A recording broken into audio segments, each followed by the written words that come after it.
రామచంద్రాయ నమః. Social post TV ప్రేక్షకులకు నమస్కారములు.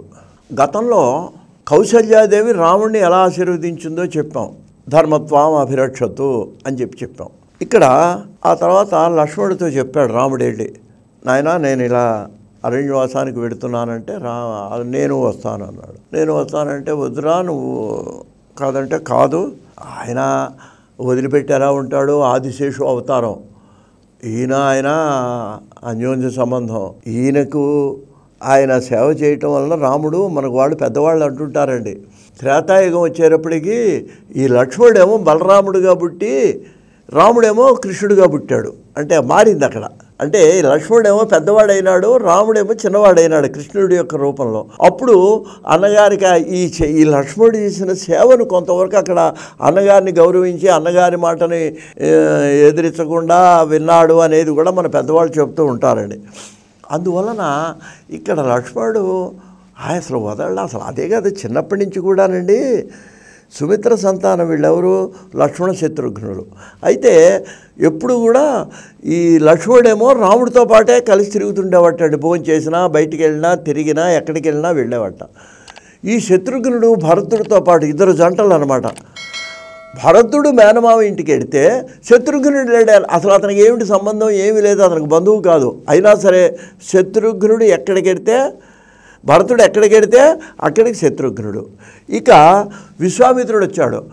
యాగ సంరక్షణకి పిలిచింది ఎవరు? లక్ష్మణుడు ఏం పిలవాలి, ఆయన రాముడిని పిలిచాడు. రాముడిని పంపమన్నాడు. ఆయన రాముడినే ఒప్పుకున్నాడు పంపటానికి. దశరథ మహారాజు వెనకాల వచ్చి నేను కూడా మా అన్నయ్యతో వెడతా అని పేచి పెట్టాడు. అంటే రామలక్ష్మణుడు ఇద్దరు వెళ్ళారు. అదే అక్కడ అనేక ఉపకారాలు, విద్యలు నేర్చుకున్నారు. అతి బల విద్యలండి. అవి లక్ష్మణుడికి చాలా ఉపయోగపడ్డాయి. ఈ 14 ఏళ్ళు ఆకలి తప్పులు లేకుండా అన్నగారికి సేవ చేశాడు. నిద్రాహారాలు మానేసి చివరిన అంతా అయిపోయిన తర్వాత పట్టాభిషేకంలో ఆవలింత వస్తే ఆయన నవ్వుకున్నట్ట. ఇంతకాలం లేని నిద్ర ఇవాళ వచ్చింది నాకు అనుకుంటాడు లక్ష్మణస్వామి. అంత అన్నగారంటే అంత ప్రేమ, ఆ విధంగా సేవ చేశాడండి.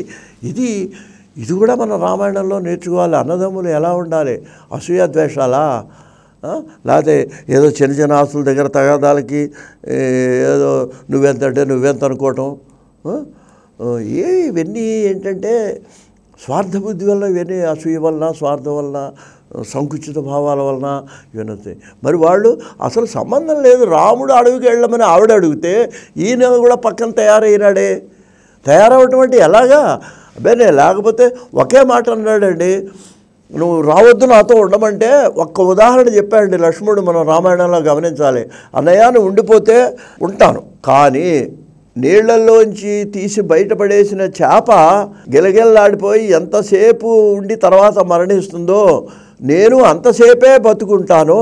నీ కంటికి కనిపించినంతసేపు అలా చూస్తాను. నువ్వు నా కంటికి కనిపించకుండా దూరంగా వెళ్ళిపోయినావు అనుకో, అంతే, నా ప్రాణాలు వదిలేస్తాను. నేను నిన్ను విడిచి ఉండలేను, ప్రాణాలతో ఉండలేను అని నిర్ణయం చెబితే ఆశ్చర్యపోయినాడు రామచంద్రమూర్తి. సోదర ప్రేమ అంతే. ఇది నువ్వు కష్టాలు పడతాను, నీకంటే ముందే నడుస్తుంటాను, నీకు సకల పరిచర్యలు నేను చేస్తాను అన్నాడు. అన్న తర్వాత పాపం ఏం చేస్తాడు, సరే అయితే రా అన్నాడు. మరి మీ అమ్మతో చెప్పు అన్నాడు. వెళ్ళి సుమిత్రతో చెప్తే అదండి ఈవిడ చూడండి, ఈవిడ ఎంత గొప్పదో. తన కొడుకును ఇంకోటి కొడుకు కోసం సహాయంగా పంపిందండి ఆ తల్లి. కోడలు ఇంట్లోనే ఉంది. 14 ఏళ్ళు కోడలికి ఎడబాటు కలిగింది. అయినా ఏం బాధపడలే. ఆమె ఒక ఆశీర్వచనం చేసిందండి. ఏమైనా ఆశీర్వచనం చేసిందంటే లక్ష్మణుడితో అంటున్నదండి తన కొడుకుతో, రామం దశరథం విద్ధి. ఇది చాలా ప్రసిద్ధమైన శ్లోకం రామాయణంలో. ఒక సందేశాన్ని చెప్తున్నది. అంటే ఇవాళ ఒక పిల్లలు వదిన గారి యందు లేకపోతే అన్నగారి యందు ఎలా ప్రవర్తించాలో రామాయణం మనకు ఈ సుమిత్ర చెప్పింది లక్ష్మణుడికి. అందుకే తర్వాత ఆభరణాలు చూపెట్టినప్పుడు అంటాడు, నేను ఆ సీతాదేవి కాళ్ళకు కట్టినటువంటి అందెలు మాత్రం గుర్తుపట్టగలను. నాహం జానామి కేయూరే, నాహం జానామి నూపురే. ఈ చేతికి పెట్టుకున్న కేయూరాలు కానీ కంకణాలు కానీ నాకు తెలియదు, కానీ ఆ సీతాదేవి యొక్క కాళ్ళ అందెలు మాత్రం ఆవిడవే. ఎలా తెలుసు నీకంటే అప్పుడు ఒక మాట అన్నాడండి. ఏమన్నాడు తెలుసా అండి? నిత్యం పాదాభివందనాత్. ఇదండి లక్ష్మణస్వామి వదిన గారి అందు ఆ గౌరవం. నీకు ఎలా తెలుసు అంటే నేను ప్రతిరోజు వదిన గారికి అన్నగారికి నిద్ర లేవగానే వదిన గారికి అన్నగారికి నమస్కారం చేసేవట్టండి. మన సంప్రదాయం ఇప్పుడు కూడా రండి. మనం జీవించి ఉంటే తల్లిదండ్రులకు పొద్దునే లేవగానే పాదాలు నమస్కారం, ఇది ఒక సాంప్రదాయం. మన పిల్లలకు కూడా మనం నేర్పాలండి. లేదా వాళ్ళ ఫోటోల కన్నా దేవుడి ఫోటోతో పాటు వాళ్ళకు కూడా ఒకసారి నమస్కారం చేస్తే ఆ పితృదేవతలకు ఆశీర్వచనం మన మీద ఉంటుంది. అందువల్ల ఇక్కడ లక్ష్మణుడు ఏమన్నాడు, రోజు ఆవిడకి నమస్కారం చేసేవాట వదిన గారి కాళ్ళకి. అంతే, తలెత్తి మళ్ళీ ఆవిడ మొహం చూడలేదు, చూడండి, అది ఆవరణాలు కూడా తెలియదు ఇతనికి. అందుకని ఇప్పుడు ఈవిడ ఏమన్నది, సుమిత్ర అన్నదిట, రామం అడుగుకి ఎడతానంటున్నావు, బాగానే ఉంది, నువ్వు ఒక్కడివి వాళ్ళిద్దరు భార్యాభర్తలు, జాగ్రత్తగా ఉండు. రామం దశరథం విద్ధి, ఆ రాముడిని నువ్వు ఏమనుకోవాలో తెలుసా, దశరథ మహారాజులాగా భావించు, రాముడిని నీ తండ్రిలాగా భావించు. జ్యేష్ఠ భ్రాతో పితృసమహ శాస్త్రం. పెద్దన్నయ్య ఎటువంటి వాడు అంటే నీకు తండ్రితో సమానం. తండ్రిని గౌరవించినట్టు గౌరవించు. అవే మా నాన్న కూడా నేను తిడుతుంటానులేండి, మా అన్నయ్యని కూడా తిడతానంటే అది నీ కర్మ, వదిలేసి, దానికి ఎవడేం చెప్పలేడు. అందుకని రామం దశరథం విద్ధి, రాముణ్ణి ఎలా చూడమంది, నీ నాన్నలాగా గౌరవించు.